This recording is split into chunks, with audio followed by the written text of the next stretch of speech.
Bismillahir Rahmanir Rahim. In the name of Allah, the Beneficent, the Most Merciful. I'd like to welcome dear viewers to another in our series, Understanding the Qur'an. In this episode, we continue to look at the story of Dhul Qarnayn, which we began in the previous episode. And here we see Dhul Qarnayn's response to Allah's question. How will he treat those people who he had met at the far west of the world, where the sun appeared to be setting in black waters? How did he treat people who he conquered there? In the previous verse, he said that he would punish those who committed shirk, those who worshipped idols, pagans. He would punish them if they refused to give that up, and that they ultimately would go back to their Lord and receive an even greater punishment. In verse 88, he describes how he treats the believers. Allah quotes him there saying, وَأَمَّا مَنْ آمَنَ وَعَمِلَ صَالِحًا فَلَهُ جَزَاءً الْحُسْنَى وَسَنَقُولُ لَهُ مِنْ أَمْرِنَا يُسْرًا. But whoever believes and does acts of righteousness will receive the best reward, and we will speak to him gently.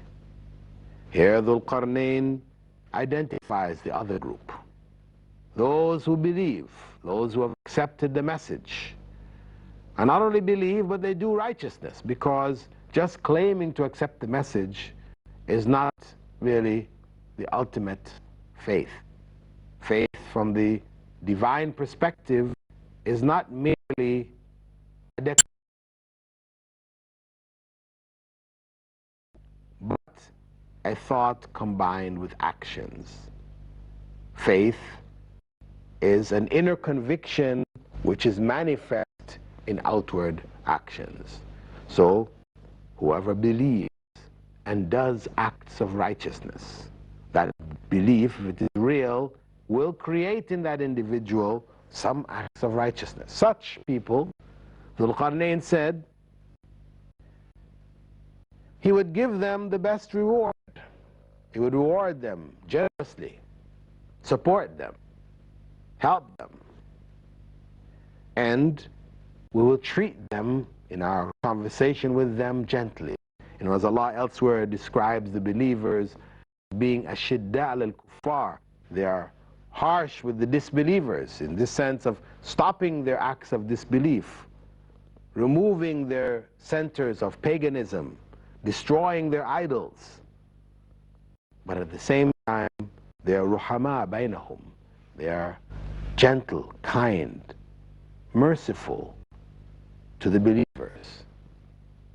When issues arise, they treat them in a nice way.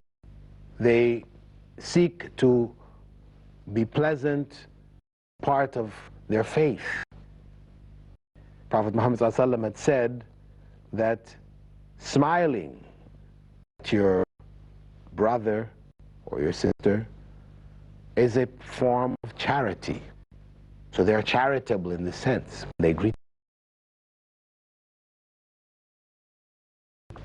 So this is how Dhul Qarnayn treat the righteous, that he would be kind and gentle with them. Then Allah goes on to describe his journeys to the Far East. The next two verses, Allah says there, ثُمَّ أَتْبَعَ سَبَبًا حَتَّى إِذَا بَلَغَ مَطْلِعَ الشَّمْسِ وَجَدَهَا تَطْلُعُ عَلَى قَوْمٍ لَمْ نَجْعَلْ لَهُم مِّن دُونِهَا سِتْرًا. Then he followed another way until he reached the place of the sunrise, where he found the sun rising on a people for whom I had not provided any shield against it. So here, Allah goes on to describe the journey of Dhul Qarnayn, his conquest, after conquering all the way to the far west, as far as he could possibly go. He then sets out to the far east, to the furthest point east, where he finds the sun rising on a people for whom Allah had not provided any shield against the sun. Now, the term sitr, some scholars have taken to mean that these people had no covering, that is, that they were naked. And as a result, some of them concluded that this probably was in reference to the people known as the Zenj in East Africa, where the term Zanzibar comes from, because some tribes there of people, they walk around really naked. However, when one looks at the explanations given by the classical commentators, what one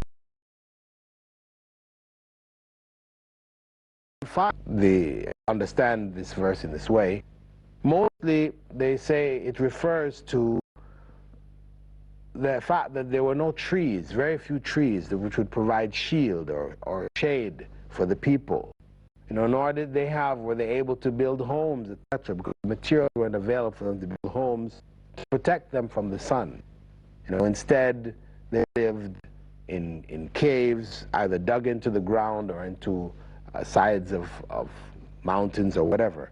I mean, it would appear more a desert-like area, you know, extreme desert. So this is the term, or this is the meaning of the term when Allah mentions there, "Lam naj'al lahum min duniha sitra," that we have not put for them or provided for them a shield or veil or covering against the sun. In the 91st verse, Allah says, كذلك وقد أحطنا بما لديه خبرا. So he left them as they were, and I knew all about what took place with him. So these people whom Dhul Qarnayn met had no shield against the sun due to the extreme nature of the land in which they were living, the extreme lack of vegetation or covering, etc. He left them as they were. He did not interfere with them in the sense that to try to create, there was no means to do so. At any rate, Allah says, I mean, whatever he did do there, Allah says he knew all that took place. And that's enough really to imply that whatever he did was in accordance with Allah's instructions. He did what Allah wanted him to do there. And Allah is well aware of whatever he did.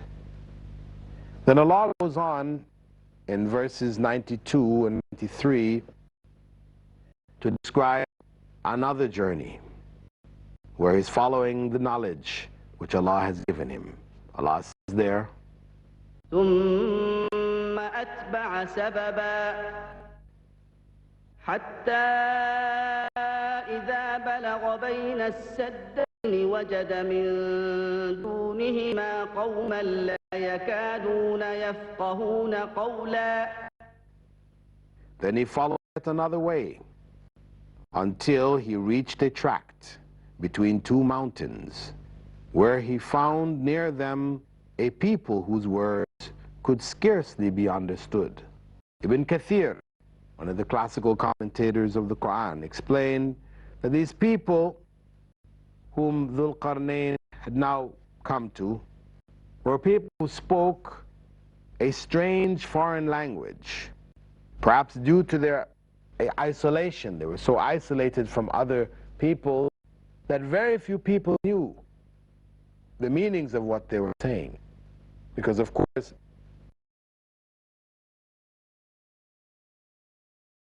we'd get translators from the people or whatever to help to convey whatever he needed to convey, or to understand from the people whatever he needed to understand. Perhaps some of the knowledge which Allah gave him was also knowledge of languages. At any rate, these people were very, very difficult. Their language was very difficult to comprehend, to grasp. So they conveyed to them, they conveyed to Dhul Qarnayn and those forces with him a problem which existed amongst them. This is described in the next verse, verse 94. Allah says there, quoting the people, قالوا يا ذا القرنين إن يأجوج ومأجوج مفسدون في الأرض فهل نجعل لك خرجا على أن تجعل بيننا وبينهم سدا. They asked, Dhul Qarnayn, the Gog and the Magog people are making corruption in the land. Can we pay you a fee to erect a barrier between us and them?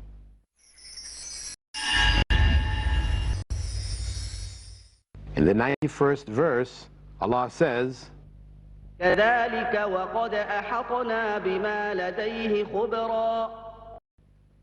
So he left them as they were, and I knew all about what took place with him.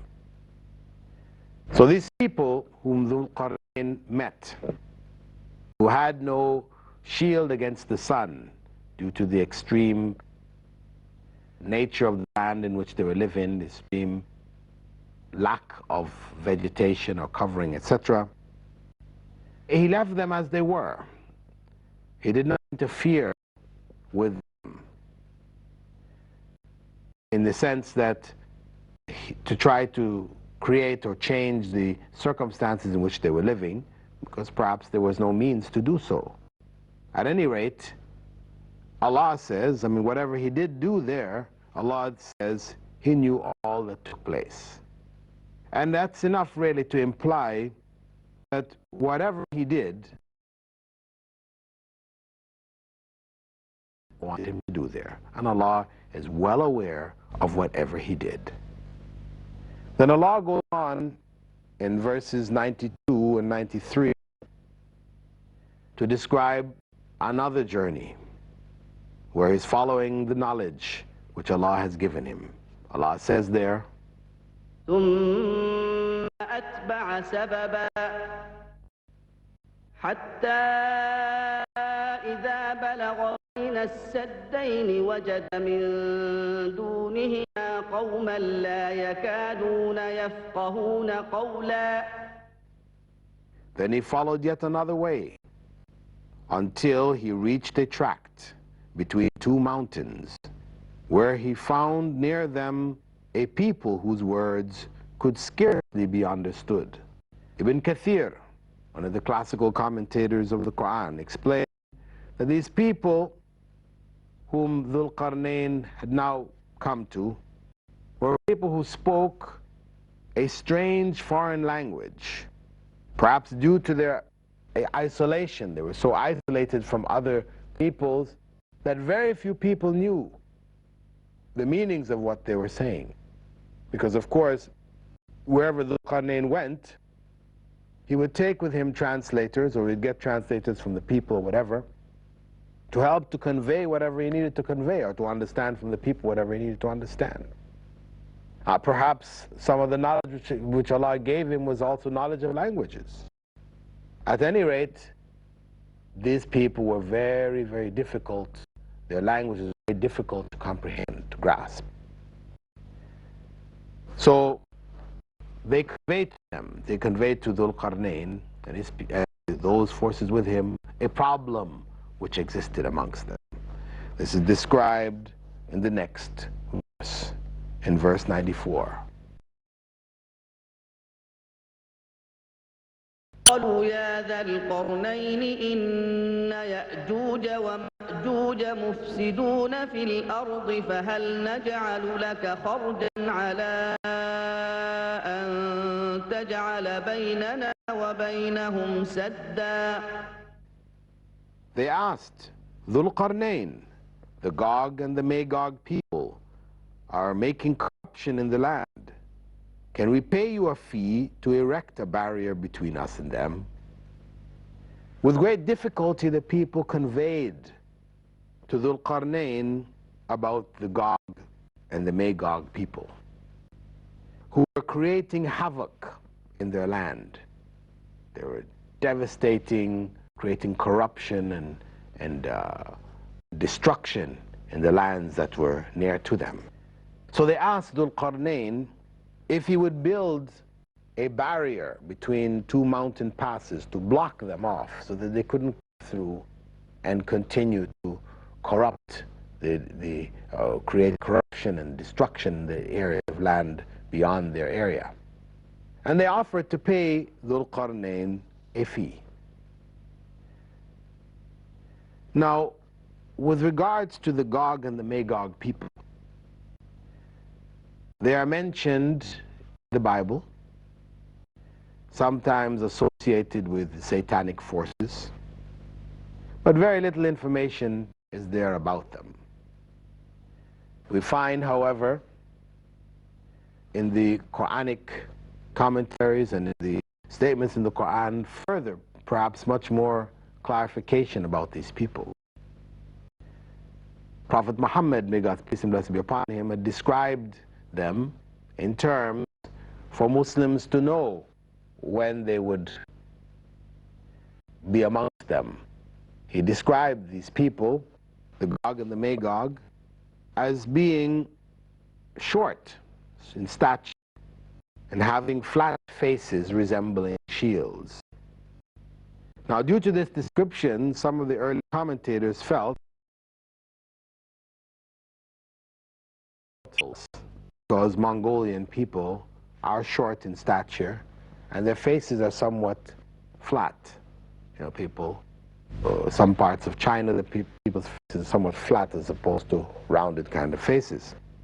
So they thought it was the Mongols, and especially considering that Genghis Khan had come rolling out of Mongolia, and with a wave of destruction he had massacred all the way down to Baghdad, sacking Baghdad, and rivers running in blood. I mean, he was a wild spree of destruction, unknown in previous history, the Mongols. So some scholars thought that perhaps this was in reference to them, because as we'll come to see, there were predictions of some of the signs of the last day that the Gog and the Magog would spread throughout the earth and create a lot of destruction. However, when we follow the descriptions of the Prophet Musa, we find that there are certain other incidents which would take place which didn't take place. So we can be certain, really, that the Mongols are not, in fact, the Gog and the Magog. Anyway, Allah goes on to describe what takes place. The people have requested Dhul Qarnayn to build a barrier for them, and they offered him a fee. Dhul Qarnayn's response is described. Allah says there, قال ما مكنني فيه ربي خير فأعينوني بقوة أجعل بينكم وبينهم ردما. He replied, what my Lord has given me is far better, so assist me with manpower, and I will erect a strong barrier between you and them. Dhul Qarnayn, being a righteous individual, knowing that Allah had already given him what was far better than anything they could possibly give him of the material world, and he was not a greedy man. I mean, this is not one of the marks of righteousness. So he immediately informed them that what Allah has given him is far better. They could not give him anything in comparison to what Allah had already given him.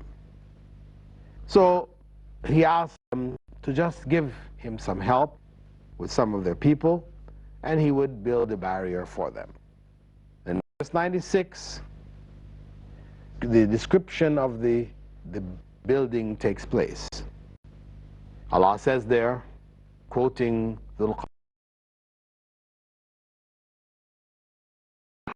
حتى إذا ساوى بين الصدفين قال انفخوا حتى إذا جعله نارا قال آتوني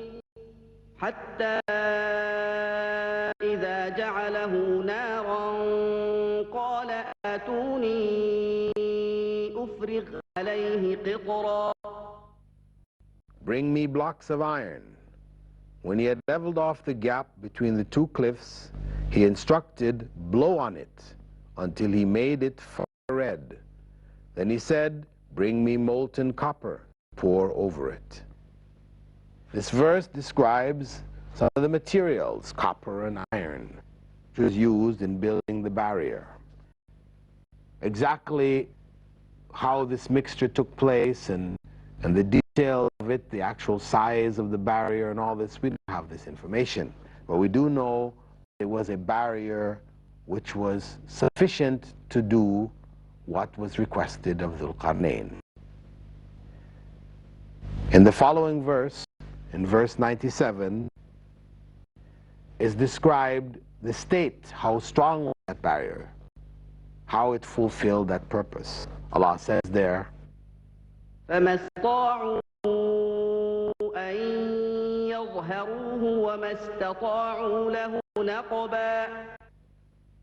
so they were unable to climb over it or tunnel through it. That is, the barrier did the job. It's too high,